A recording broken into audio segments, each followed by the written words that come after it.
Hey folks, it's Sarah Kitchen from Kaleidoscope. Today I am going to show you how to make a vegan sweet potato casserole.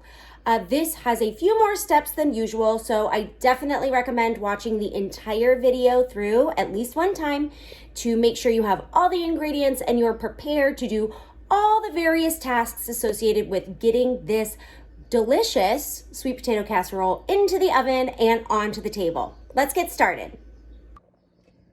For the batter of your sweet potato casserole, you are going to need 5 sweet potatoes, large to medium size, and those are going to be baked or cooked before we get started. 1 cup of non-dairy milk. You can use almond or soy. I am using almond milk. 1/4 of a cup of maple syrup. Sorry, mine is spilling. Now remember, to make it easy to pour out, I sprayed my 1/4 cup measuring cup with some cooking spray first, so it'll just dump right out.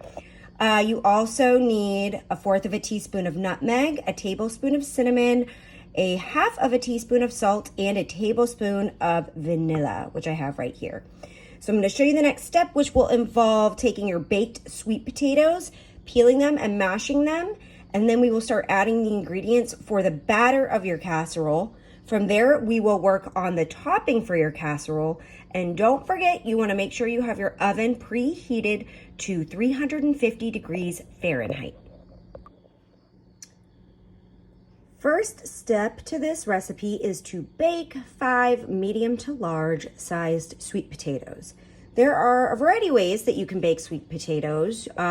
What I chose to do is wash them off and then poke it with a fork, and then I stuck it in my preheated oven. It was preheated to 400 degrees Fahrenheit, and I let them bake for approximately 50 minutes. So I did that to all 5. I put them all in the oven at the same time, and then I let them bake for the 50 minutes. Then I have pulled them out and I have let them cool down. That's really important because you don't want to burn yourself. And now my next step is going to be to peel them and to put those orange insides into this bowl so we can get started.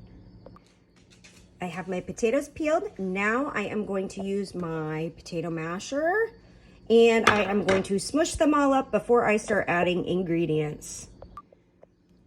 I've got my sweet potatoes mashed thanks to the help of my lovely daughter, and now I'm going to add my other batter ingredients, which includes that non-dairy milk, the maple syrup, the nutmeg, cinnamon, salt, and also the vanilla. So I'm gonna do our dry ingredients. I'm gonna do the non-dairy milk. You might have caught a glimpse of my casserole dish.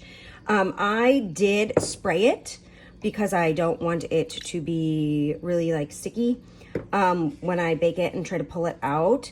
So I would recommend you do that as well. See, look at that. It all just comes out super easy. Now I am going to mix this together and then transfer it over to my sprayed casserole dish. The recipe that I'm following did mention that you could line it with parchment paper, which is totally fine too. That would be up to you. But I will show you what this looks like once I get it all mixed up. All mixed up and ready to go, I am going to transfer this to my sprayed casserole dish, and then I am going to start on my crumbly topping. All right, folks, here we go for the crumbly topping. You want 1 1/4 cups of old-fashioned oats. They need to be ground in a blender. So what I'm doing is I'm using my NutriBullet or the Magic Bullet here, and I'm going to grind those up. We also need 3 tablespoons of the flour of your choice. I'm using almond flour. If you need to do gluten-free, you could use oat flour. I believe you could use traditional all-purpose flour as well. 1/4 of a cup of your non-dairy milk. Again, this is my almond milk again.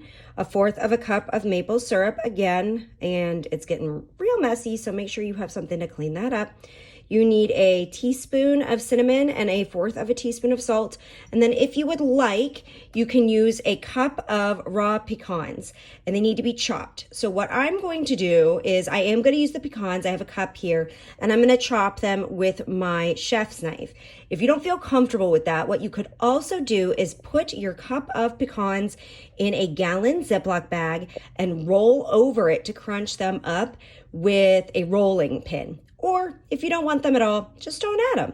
So the first thing I'm gonna do is grind up my oats, and then we're gonna mix all this stuff together in a bowl, and then we will crumble or sprinkle it on top. So I will show you each step as we get going. Sheesh, ladies and gentlemen, I have made a mess here. So I have my ground oats in this bowl. When I was going to do the video about adding the additional stuff in, I managed to spill my maple syrup all over my kitchen. So this is where we're at. Essentially what I did was I had my ground oats, and then the maple syrup is in there, and then my crushed up pecans that I chopped. I am also going to add my cinnamon and salt. I'm going to add my non-dairy milk, and I'm going to add my 3 tablespoons of flour. Now I'm going to mix this up. It should be crumbly, moist and crumbly. Okay, so I will mix it up with my spatula, and then I will show you what it looks like before we sprinkle it onto the casserole and get that into the oven. I have my crumbly topping all mixed up, and here I have that batter that we made earlier. So I'm going to take this, spread it on top of this. I will show you what it looks like before it goes in the oven, but remember that is going to be a 350 degree preheated oven, and it will be baking for approximately 30 minutes. Okay, I've got my topping, yuck, on my casserole. And now I'm going to be putting it in the oven. My oven has been preheating at 350 degrees, and I'm going to put it in there for 30 minutes. Just one little recommendation I would make after putting this together, if I were to do it again, I probably would have made it in a bigger casserole dish, because it's going to be like super thick. And maybe that'll be delicious, but I think if I were to do this again, I would make it in a bigger dish. So it's not quite so thick, and the topping isn't quite so thick, but it smells really good. I have a feeling it's going to be really sweet. And remember, this is vegan, so somebody who's doing plant-based or something like that should be able to eat this too. So it's a very versatile dish. I'm going to stick it in the oven, and let's see how it goes.